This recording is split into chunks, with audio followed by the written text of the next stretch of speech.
alaikum everyone. Welcome to another episode of Muslimi Meets. Today we have a very touching story. We have something that is all of our issue. We are here with Sister Khadija, Dr. Khadija, mashallah, and she's here to talk about her situation with her son, which is all of our problems. And inshallah today collectively we'll be discussing that. Great to have you, Sister Khadija, Brother Osama. Before we start, the story of Abdulrahman El Bahnasawy is a story that we all have a stake in within the confines of our country of Canada, within, as Muslims, in that the story is a story where any of us would have had a brother or a sister or a son that what's happening to our brother Abdulrahman. It's a story of mental illness within the justice system. And so it's important for us to have this conversation because this issue of mental illness is not going to go away. In our community, we need to talk about this issue. And so I'm very grateful to be doing this episode with Sister Adil, bringing Khadija, Brother Osama. So tell us about Abdulrahman's story, to what happened to him. First of all, thank you so much for hosting us today. This is very important story. It's a story not only about Muslims. It's about all the community. It's about our future, our kids' future. It's about everything, from the human rights, from the how to deal with the mental illness, how sometimes they face injustice and unfortunately just system. And you know what? It's the story of everyone. And if we all put our hands together to fix this, it will be fixed. But if we are not giving attention for it, we all will not feel safe. We'll be all in danger. Absolutely. So my son Abdulrahman El Bahnasawy, who was mentally ill from his childhood. And actually, unfortunately, we were in the transition to changing his medication, and this kind of entrapment from the RCMP and FBI for him happening through the internet. I can tell you that my son didn't leave his room, and he was chatting in the internet, and the undercover hyper him by video, hyper him by talking. That could be, guys, happen to anyone. You don't know what's your son doing on the internet, and he's using my son mental illness. And after that, we discovered that they knew about my son mental illness.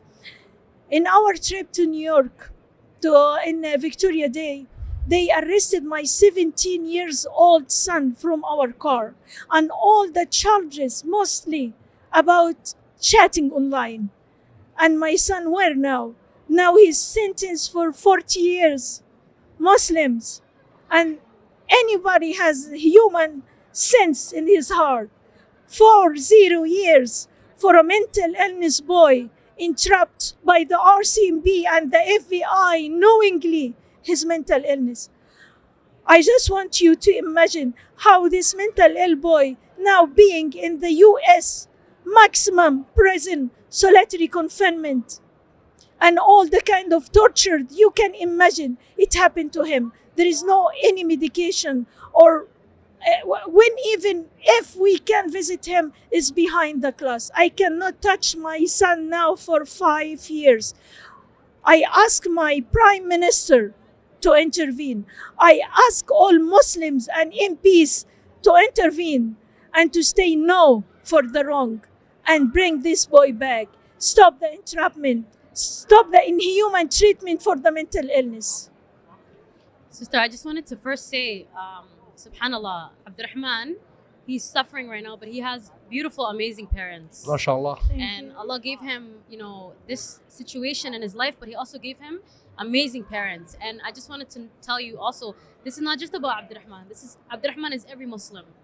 Abdurrahman is a test for us to see how Muslims are going to stand together and to help him. So I'm hoping, inshallah, that we can be of aid to you. I'm hoping that today, maybe things will change today, right? We cannot, think that Allah will not come and help us. Allah will meet you halfway. You are doing the work. You're coming to us. You're telling us. And I'm hoping that I'll see more Muslims that will come and to see him as a human being who's going through this, because tomorrow it's going to be another mother, and tomorrow it's going to be another father. And people don't know if it's happening to them right now in their homes. And so this is very important. What you're doing is something that needs to be seen and heard worldwide, inshallah. I can tell you something, sister. If my mentally ill son, who never left his room, he was mentally ill, he was so lonely. And in our only few trips we go, and he sentenced for 40 years like that. If our government doesn't work hard to bring him back, tell me who feels safe? Who feels safe for the kids' future? When we come here in Canada, we need a good future for our kids. We don't need those kinds of unfair entrapment, cruel prison, cruel arrest. This is not the reason why we are here. No, I'm as I'm hearing the words emanating from your tongue. There's pain, and the pain. We could only imagine the pain what you and your husband and your family are going through, and this is such a heartbreaking story. But I think I've been following this story since day one, and I want the audience to know that this family often would travel to the United States. They would drive to see just their son. I think my understanding, you would drive almost like 10 to 12 hours to go see your son. Why, Brother Osama, we spoke this, Khadija, but when we were talking about Abdulrahman's story, for you, why should the community, when I say community, I'm not just talking about the Muslim, broader Canadian community in terms of mental illness, why does Abdulrahman's story matter? We all know why it matters, but from your perspective, why should we continue to talk about it, and why should we make sure that Abdulrahman's story is told so another tragedy doesn't happen? So I think people need to hear your pain. They need to hear it. Yeah. So Thank you so much, brother. Actually, Abdulrahman's story, it has two sides. The corruption in the security system. They go behind those mentally ill people, vulnerable, the youth, which is 17 to 18 years old, and they try to entrapment them through the internet, through the group chatting. And this age, as you know, they're teenager. Sometimes they don't know the consequences about what they are talking about. And the problem, they charge those youth about the chatting. They didn't do anything physically, but they charge about what is in the chatting between him and the informant.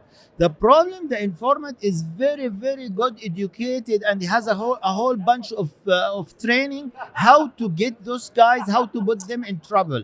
So this story actually, it touches the corruption in the security system. I just need to take to the FBI and RCMP, please leash your informant. Please watch what they are doing in the internet, how they are getting advantage of the mentally ill people and the vulnerable people. Another side, the bad treatment system in Canada for the mentally ill. Absolutely. My son, actually, he used to take a medication, a tablet. When he was 17 years old in 11th school, the medication makes him sleepy. It has a side effect. So he went to the school and he slept in the class. When he slept in the class, the students start laughing at him. So when they laugh at him, he feels so bad. He's a teenager, and so the student is laughing at him, and he doesn't do anything wrong. He has a mental illness. He is not the one who created the mental illness. It's something come from God. So he came back home. He's very upset. He said, "Dad, I need you to change this medicine for me. It makes me sleepy." You reach out to the psychiatrist, it gives you an appointment after 6 months. Yes. So 6 months keep mentally ill without medication. This is horrible. So this story touches both the treatment. They need to do a lot of enhancement especially for the mentally ill. And another thing, the security system. You need to catch the actual terrorist people, not the vulnerable who doesn't do anything. I definitely agree with that. I want to give you guys an opportunity to request from the people what you need, because people can hear the problem, but maybe they don't know how to help you. So tell us specifically how we can help. What would be the best way to do that? Yeah. Okay. So you can help in two ways. We have a petition called Bring Abdul Home. Okay. Just type Bring Abdul Home petition. You will find the petition. This petition is signed by 12,000 people. Okay. We need this to reach 500,000. Okay. So the government will work on that case and only any other cases similar to him. Another thing, talk to your MPs, ask them, what is this? What did you do for Abdulrahman? How we can bring this guy back home to Canada for a medical treatment? We don't need anything. We just need proper medical treatment. We need to feel safe. We need to feel more safe. And how come we feel safe and we find that kind of cruel entrapments happen every day? And how come we feel safe that we don't see our government doesn't do anything for a case like Abdulrahman? When even I'm in US, they ask me, what did your government did for Abdulrahman to bring him back, this mental ill who faced kinds of torture? This is Canada, the country that's talking about human rights, and now Abdulrahman is a Canadian citizen. What did you do, Canada, for Abdulrahman? What did you do for the Muslim community? What did you do for the future of our kids? We're waiting to know. We want to see. We want to know that we are feeling, we feel safe here in this country. So before I give it to Sister Idil, I mean, one thing I'll add is, it seems, and I'm sure we can talk about this all day, but it seems that people with mental illness, their lives are cheap. Yeah. Their lives are cheap, as if there's us, and then there's people with mental illness. Like they don't exist. They don't exist. Their identity don't matter. They're just to be given in a body bag. I'm so sorry to describe it that way, but it really is. And as a community within the Muslim community, I think we have to do more. And we cannot just put these on the side as a side issue. Our community continues to suffer with mental illness. And anybody who's listening in this conversation, know that today was Abdulrahman, tomorrow will be your son or your daughter. We cannot turn a left cheek. If we look at the prophetic tradition, where people have rahmah, where people have justice, where we have to remember this tragedy, I commend this family for standing and doing the hard work for us as a community, and the courage. Oh, absolutely. And I want to tell you, Abdulrahman, he belongs to Allah before he belongs to you. And therefore, we were all told that we have to treat the creation of Allah a certain way. This is a Muslim issue. This is not an Abdulrahman's parents' issue. Exactly. And so I wanted to tell you that, have faith, keep going, and don't stop, because inshallah, only Allah knows. Maybe we go to sleep tomorrow and Allah will bring the solution, inshallah. And so there's nothing stronger than dua. You have our dua, and inshallah soon we will all be there when Abdulrahman comes home, because we're going to be standing behind you until the day that he does, inshallah. And please do your best, spread the message, go bring Abdul home, do your mission. When you listen to this now, you have a mission. And please, this is not only about me. It's not only about the Muslims even. It's about the humanity. Exactly. And Allah subhanahu wa ta'ala give everyone mission when you listen to me now. That's right. What you have to do. Brother, you wanted to share something Sister, with us? wallahi, there is a lot of non-Muslims activists, Oh my God, and the subhanAllah. Human Rights Watch. They issued a statement in 2016.